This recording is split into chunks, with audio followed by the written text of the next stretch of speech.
Your LLM provider just tripled its prices. How fast can you actually swap it out? The foundation is a provider-agnostic abstraction layer. Define a common interface, a complete method that takes messages and returns text. Each provider gets its own adapter implementing that contract. OpenAI, Anthropic, Google, they all look identical to your application code. Swapping providers becomes a config change, not a code rewrite. Here's the catch most engineers miss. The same prompt won't produce the same quality across providers. GPT-4 excels with structured JSON schemas. Claude performs better with conversational XML tagged instructions.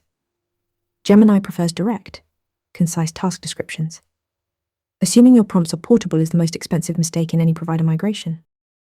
The solution is a prompt registry. Templates keyed by task type and model family. Your abstraction layer fetches the right template per provider at call time. Version control prompts separately from your application code so you can tune them without a full redeploy. Before promoting any new provider, run your evals suite against both. Measure output quality, latency, and consistency across a representative sample of real requests. Only switch when evals confirm the new provider matches or exceeds baseline performance.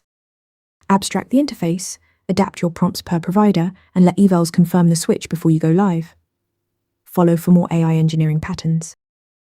Want to nail questions like this in your next interview? Interview Mentor gives you hands-on practice with real questions. Every answer gets a grade with specific, personalized feedback. Track your progress across topics and difficulty levels.